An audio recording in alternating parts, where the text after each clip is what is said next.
Thank you. Okay, you're eating into my time. Okay. All right, thank you so much. It's really wonderful to be here. I thank the organizers for inviting me. And thank you, Eric, for what you said. You made it unnecessary for me to talk about political correctness. Enough said. But I want to talk a little bit about what's logical and what's common sense today, because we don't hear a lot of that. And I don't think that common sense should be something that is just for conservatives.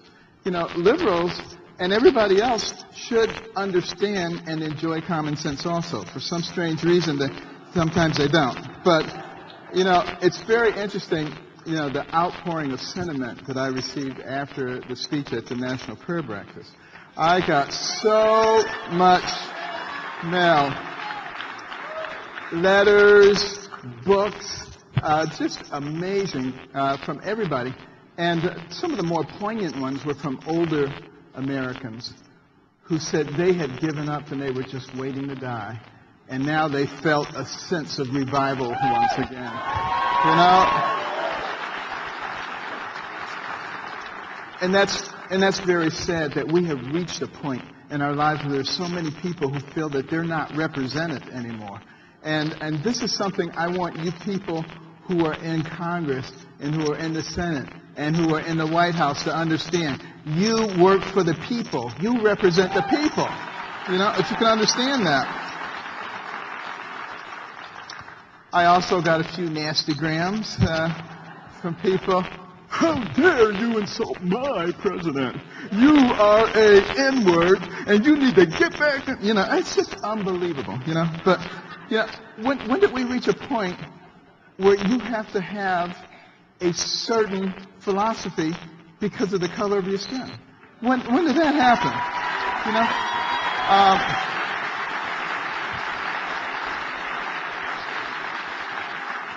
You know, a reporter once asked me why I didn't talk a lot about race. And I said, because I'm a neurosurgeon. And they thought that was pretty strange. And I said, you see, when I take someone to the operating room and I cut the scalp and peel it down and take off the bone flap and open the dura, I'm operating on the thing that makes that person who they are. The cover doesn't make them who they are. When are we going to understand that?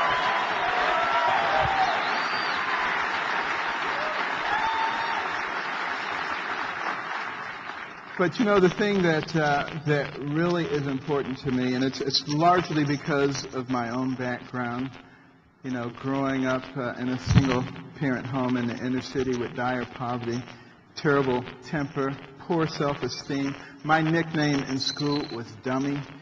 And, you know, it was because I had a mother who believed in me. And she was always saying, Benjamin, you're much too smart to be bringing home grades like this. I brought them home anyway, but she was always saying that, you know. She was very encouraging. And, but more importantly, you know, she made sure that at some point we turned off the TV and started reading books. And, you know, she worked a lot. You know, my mother worked 3 jobs at a time. She would leave at 5 in the morning, get home at midnight. And, you know, people always said to me, well, why did you guys read the books? Your mother wasn't there. Well, she would know if you didn't read the books. And the fact of the matter is, back in those days, you had to do what your parents said. You know, you couldn't call 911 or some social worker or some psychologist who said, let the kid express themselves, you know.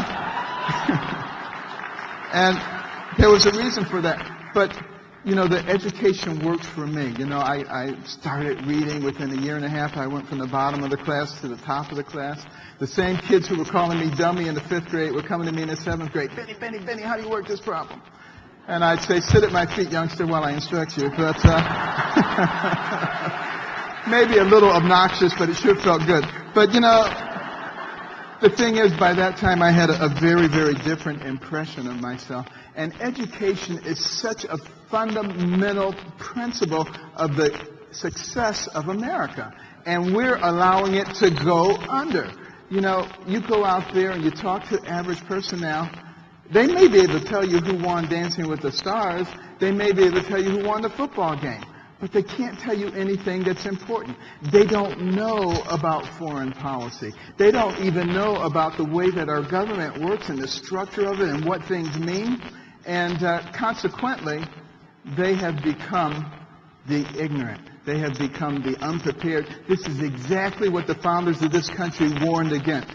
They said, our system of government is based upon a well-educated and informed populace. And if our populace ever becomes anything other than that, we will become a different country.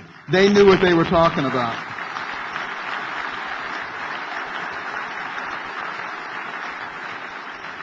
And as witness to that fact, Congress has a 9% approval rating. And yet we return the people at a rate of 90% to Congress. Now, what does that tell you? It tells you that people go in the voting booth and they say, there's a name I recognize. I'm going to vote for that one. You know, they have no idea whether that person represents them or not. And what I'm saying to people, the people of America today, is that we are responsible. This is a country that's for, of, and by the people, not for, of, and by the government. And if we turn it over to them, we cannot complain about what they're doing. Because this is a natural course of men, and we have to hold their feet to the fire.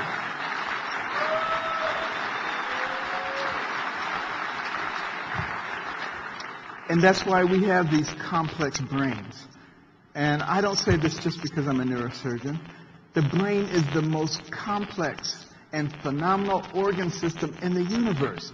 Your brain, billions and billions of neurons, hundreds of billions, even trillions of interconnections.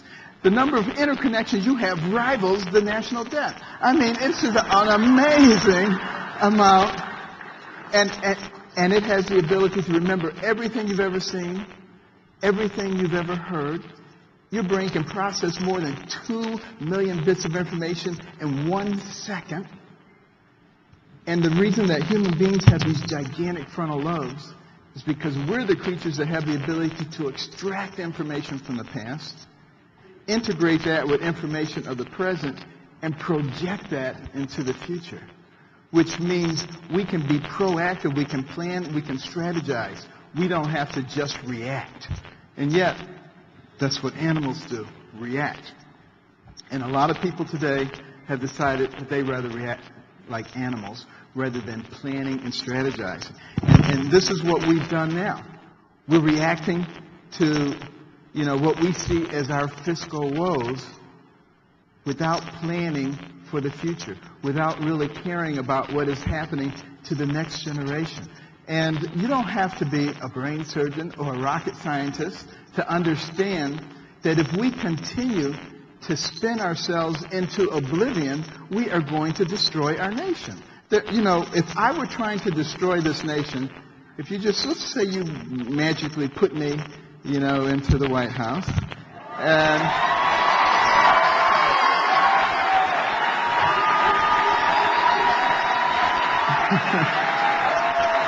now,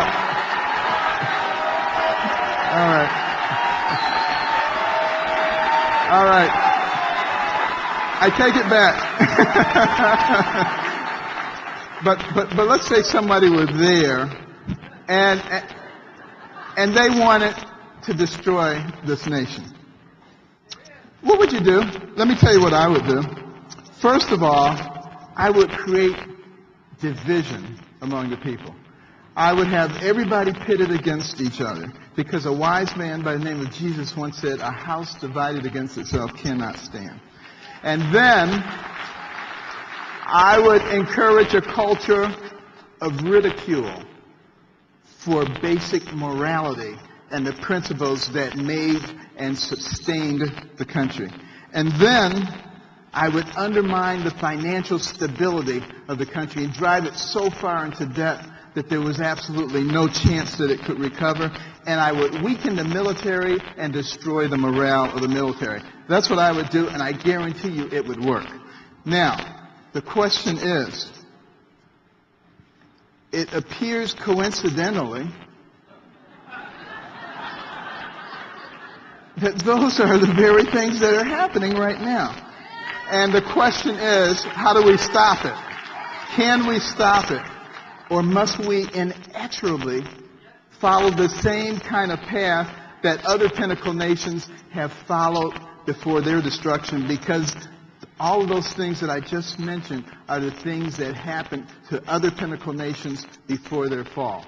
And, this is not something that has just started in the last 4 or 5 years. This has been going on for quite some time now. So let's not lay all the blame on any one particular person. But the fact of the matter is we all have a responsibility to recognize what is going on and to use our influence to correct some of these things. One of the things that my wife and I have done is, I go into the schools and we see all these trophies, all-state basketball, all-state wrestling, all-state this, that, and the other. The quarterback was the big man on campus. What about the academic superstar? What did they get? A National Honor Society pin, pat on the head, they're their little nerd, Nobody really cared about them. And, I was aware of a survey that was done in 22 countries looking at the ability of 8th grade equivalent to solve math and science problems. We were one of the 22 countries, and we came in number 21 out of 22, barely beat out number 22. And I was devastated, and I said, we've got to do something about this. And we can't wait for the government to do something about this. We, as the private sector, have got to do something. So we started giving out scholarships out of our own pocket to children from all backgrounds who achieved at the highest possible levels academically and also demonstrated humanitarian qualities, that they cared about other people. And we gave out our first 25 scholarships 17 years ago, and just in the state of Maryland. And now, today, we have over 5,000 scholars in all 50 states. And these are incredibly bright young people. And in fact, just yesterday, I found out that one of our scholars was accepted into the neurosurgery residency at Johns Hopkins. So, fantastic. But the other component of the program is we put in reading rooms. And in that case, we particularly target Title I schools, where a lot of the kids come from homes with no books, and they go to schools with no libraries. Those are the ones who drop out of school. We have a 30% high school dropout rate. We really can't afford that. So we create these rooms that no kid could possibly pass it up. And they get points for the number of books they read, and they can trade them in for prizes. And in the beginning, they do it for the prizes, but after a while, it begins to translate into much better academic performance, and that's really the goal. Because, you see, we can't afford to throw any of those young people away. Because for every one of those young people we keep from going down that path of self-destruction, that's one less person that you have to protect yourself and your family from, one less person you have to pay for in the penal or the welfare system, one more tax-paying productive member of society who may discover a new energy source. We need all of them.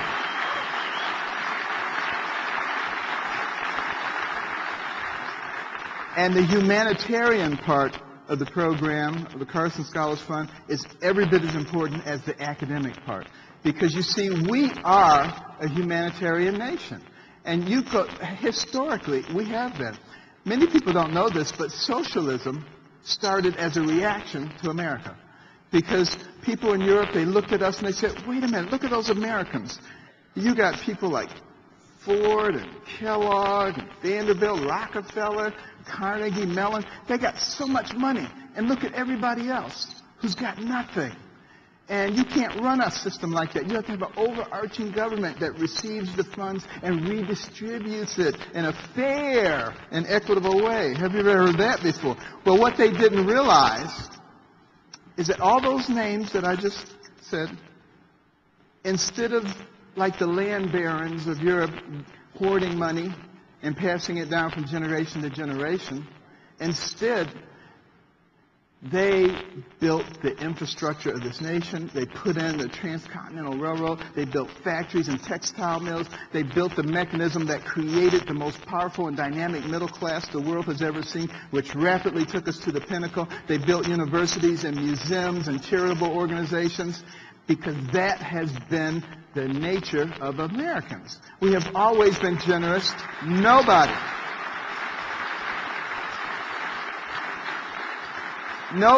is starving on the streets. We've always taken care of them. We have churches, which actually are a much better mechanism for taking care of the poor because they're right there with them.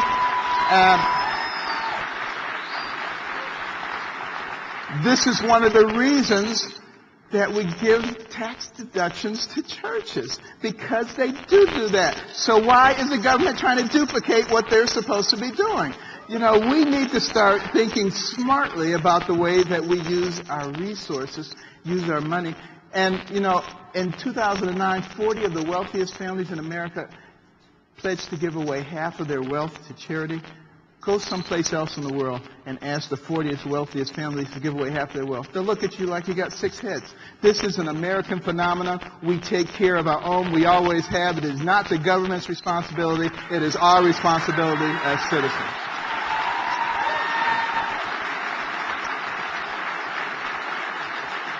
And then, as long as we're talking about fairness, let's talk about taxes.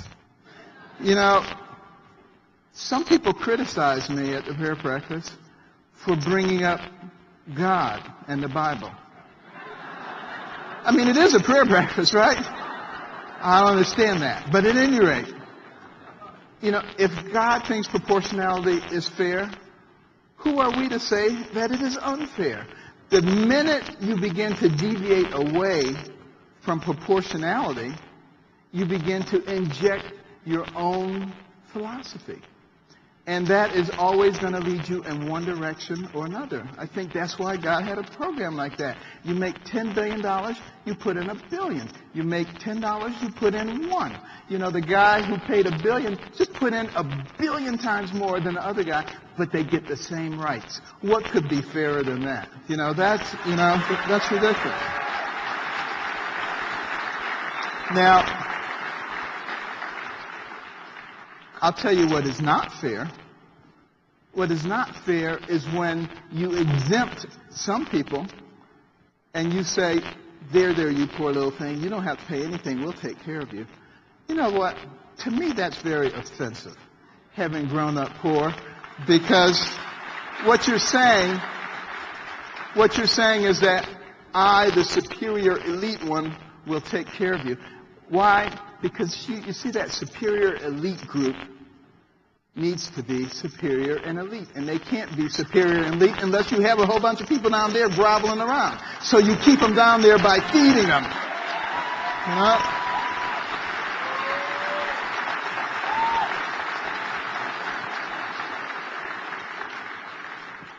But the other ulterior motive is, if everybody doesn't have skin in the game, then you can just persecute this 1% or this 2% or this 5%.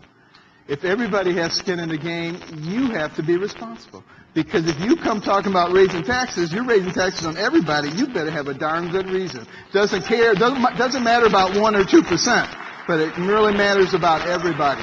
That's what's fair.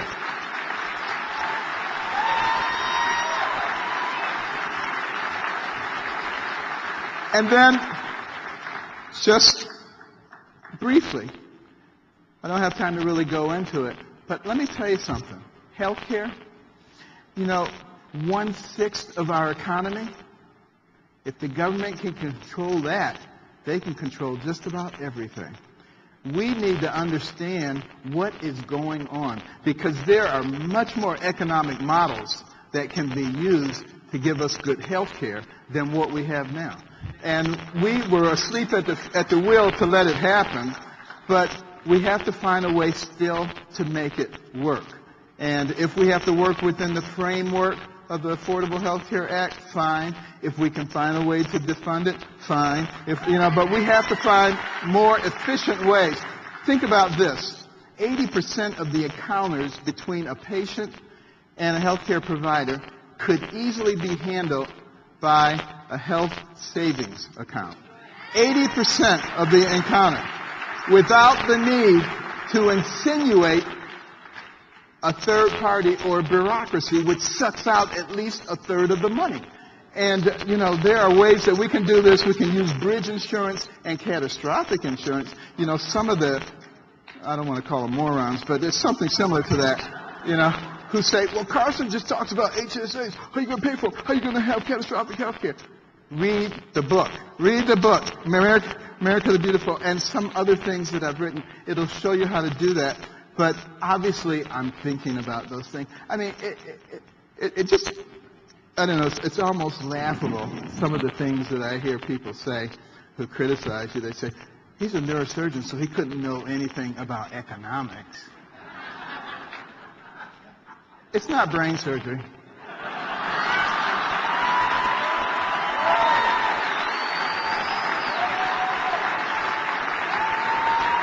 And I can tell you this much, even as a lowly brain surgeon.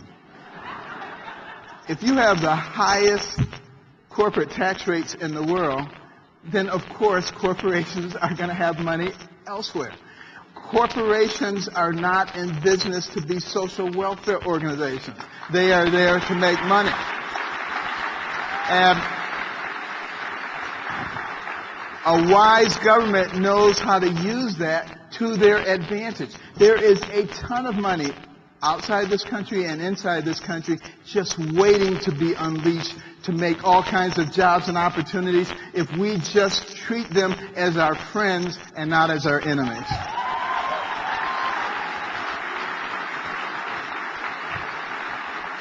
And finally, we have to resist this war on God. I mean,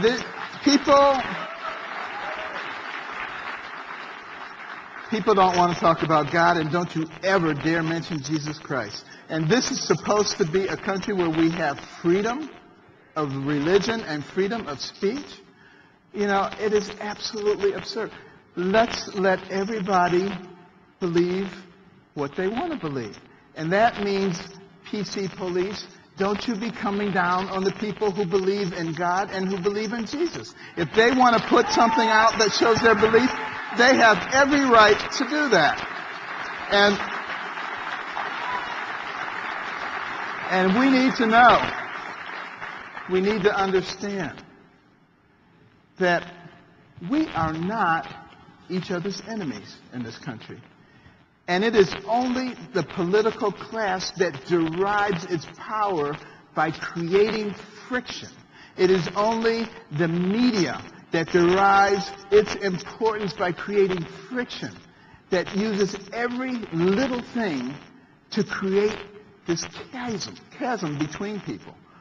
This is not who we are. We have much more in common with each other than we have apart. And we have to be smart enough to understand that. And we have to live by godly principles of loving your fellow man, of caring about your neighbor, of developing your God-given talents to the utmost so that you become valuable to the people around you, of having values and principles that guide your life. And if we do that, not only will we remain a pinnacle nation, but we will truly have one nation under God, indivisible, with liberty and justice for all. Thank you very much.